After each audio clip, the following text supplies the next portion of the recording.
Hey, what's up? My name is Wes. Welcome back to another lesson.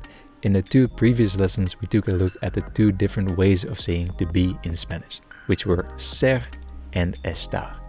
Now, because that lesson might have been a bit much, in this lesson I want to take it a bit easier, and so in today's lesson we are going to learn a bit of vocabulary. Now, we're not going to take it super easy because in today's lesson we are going to learn vocabulary about the restaurant, which in Spanish is el restaurante.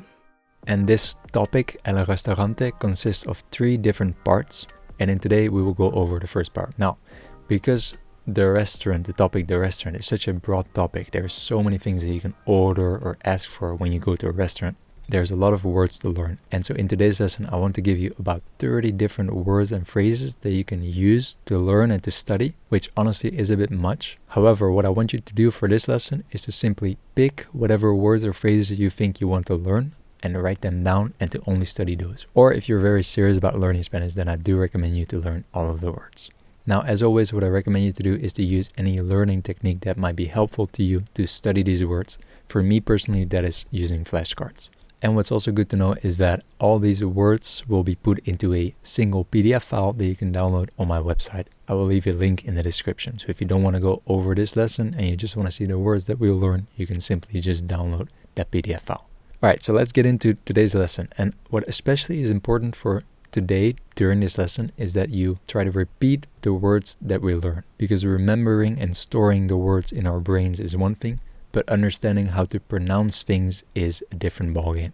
And so that's what we'll be focusing on today especially. Alright, so let's start with the first word, which is the reservation, which is quite an important word if you want to go to a restaurant, because most likely you're going to make a reservation. So the reservation is La reserva. La reserva. Alright, so now that we know how to say the reservation or a reservation, we can now use that to say I want to make a reservation, which is Quiero hacer una reserva. Quiero hacer una reserva. Quiero hacer una reserva. I want to make a reservation. And then most likely the people at the other end of the phone will say, alright, at what time do you want to reserve? So, at what time? ¿A qué hora? ¿A qué hora? And usually Spanish speakers speak very fast, so you'll hear something like a qué hora, which is very fast. So in Spanish you will often find that words will be like blended together. So a qué hora is how you would normally say it, but in Spanish most likely you're going to hear something like a qué hora, like very fast, even faster than how I'm saying it right now. Alright, so then when they ask you at what time do you want to reserve, you can answer with something like at 8:30, which is A las 8:30. A las 8:30. A las 8:30. which literally means at the 8:30. So at 8:30 in English. Now, we haven't discussed the times in Spanish yet, and this is something we will go over in another lesson. So for now, don't worry about that too much. If you want to know about a specific time, of course, you can look it up. But I try to structure these vocabulary lessons a bit so that we first learn vocabulary that we are likely going to use. So for example, when you just move somewhere, you want to go to a cafe or a restaurant, and you're not so worried about how to tell the time, for example. So that's why I chose to go over the topic of the restaurants or the basic numbers first. Alright, so the next phrase that we will learn is ¿Para cuántas personas? ¿Para cuántas personas? and personas is with AS, so cuantas is also with AS. ¿Para cuántas personas? For how many people? And then in one of the previous lessons we learned how to count to 10, so now we can say for 2 people, for example. Para 2 personas. Para 2 personas. Alright, so another response that you might get when you say I want to make a reservation, quiero hacer una reserva, is ¿para cuándo? ¿Para cuándo? Which means for when. So for when do you want to make the reservation? ¿Para cuándo? Or sometimes they might simply say ¿cuándo? ¿Cuándo? And then you can reply with something like Para esta noche. Para esta noche. for tonight. Or for example, Para mañana. Para mañana. alright, so now that they know that we are coming and when we are coming, they will likely want our name. So they might say ¿A qué nombre? ¿A qué nombre? and then you can just state your name. Or you can say al nombre de, and then state your name. So, a qué nombre? Al nombre de Wes, for example. Alright, so now we made the reservation, we're going tonight, and we know how many people are coming and at what time. So now, when we get to the restaurant, we want to say, I've made a reservation, or I have a reservation. Tengo una reservación. Tengo una reservación. Tengo una reservación. Alright, so now we are in the restaurant and we are going to sit at the table. And the table in Spanish is la mesa. La mesa. And if you want to say, for example, if you come to a restaurant or a cafe and you don't have a reservation, you might want to say, a table for 2 people, please. So a table for 2, please, which is Una mesa para 2, por favor. Una mesa para 2, por favor. Una mesa para 2, por favor. Or, for example, una mesa para 4, por favor. Or if you want to say it a bit differently, you could also ask, for example, do you have a table for 4? ¿Tiene una mesa para 4? ¿Tiene una mesa para 4? ¿Tiene una mesa para 4? Again, we're going to go over about 30 different words and phrases. You don't need to study all of these. Just pick whatever ones are right for you and just study those, because otherwise 30 might be a bit too much for you. Unless you're very serious about learning Spanish, which I have a lot of respect for, then I recommend you to learn everything. Alright, so now that we are sitting at the table, we might want to have a look at the menu. So the menu in Spanish is El menú. El menú. Or depending on in which country you're in, you might also say La carta.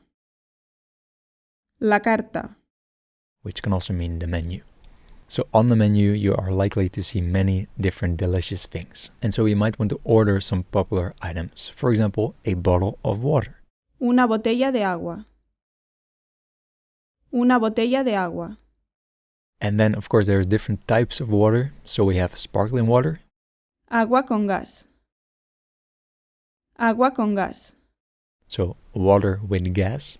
Or Agua natural. Agua natural. which is still water. And usually when you say agua natural, this also means that the water is not chilled, so that it's at room temperature. Agua natural, still water at room temperature. Or el agua fría, the cold water or the chilled water. El agua fría. El agua fría.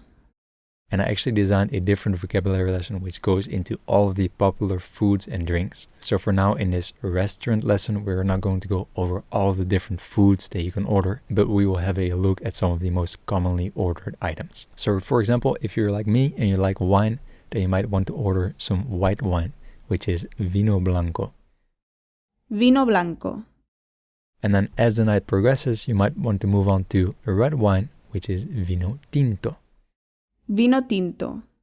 So vino blanco, vino tinto, and then of course we also have rosé wine. Vino rosado. Vino rosado. And so if you would say a bottle of wine, we would say una botella de vino. Una botella de vino. Una botella de vino. But if we just want a glass of wine, we can say una copa de vino. Una copa de vino. Una copa de vino. So I would like a glass of wine is Me gustaría una copa de vino. Me gustaría una copa de vino. but sometimes you might not want to drink wine and you prefer beer. And beer in Spanish is Una cerveza. Una cerveza. and as we saw before, if you order something, you can say I would like, which is Me gustaría. Me gustaría. or you can say for me Para mí. Para mí. and then add whatever you want. So Para mí, una cerveza. Para mí, una cerveza. alright, we're almost done with this vocabulary lesson. Let's take a look at a couple more drinks we can order. So for example, if you want to say the soft drinks, so for example Coca-Cola or Fanta, then we refer to the soft drinks as Los refrescos. Los refrescos. or depending on which country you're in Latin America, usually instead of saying los refrescos, they say Las gaseosas. Las gaseosas. Or if you're more into juices, then you might want to order El zumo de naranja. El zumo de naranja. or El zumo de manzana. El zumo de manzana. and so forth. So el zumo is the juice, and then de naranja is of the orange, or de manzana of the apple, so the apple juice or the orange juice, and so on. All right, and then the last sentence, which I think might be important for some people to learn, is I'm allergic to you, and then state whatever you are allergic to, which is soy alérgico a. Soy alérgico a. So for example, soy alérgico a la leche. I'm allergic to milk or dairy. Now, if you have allergies, of course, look up whatever that allergy is called in Spanish and make sure to say that before you order something. I know some people are very allergic to certain things, so that's why I've also included this sentence. Soy alérgico a. I'm allergic to. Alright, and that is it for this first part of this 3-part vocabulary lesson. I know that it might have been a bit much, I'm sorry for that. The restaurant is just such a broad topic in which there is a lot of different words and phrases that we can use. But the good news is that we are done. Now, again, as always, if you want to find the reference sheet of today's lesson, you can go to my website, SpanishWithWes.com. The link to this specific lesson is in the description. And before we end this lesson, I also want to remind you that we just finished lesson number 19 already. So I hope that so far you've been learning a lot of new different words and phrases and verbs and so on, and that they are helpful for you in your learning journey. Alright, that's it for this video. Thank you so much for watching. As always, I hope that this was helpful. If you have any questions, let me know, and I would like to see you in the next lesson. For now, I'm going to say bye, or as we say in Spanish, adios.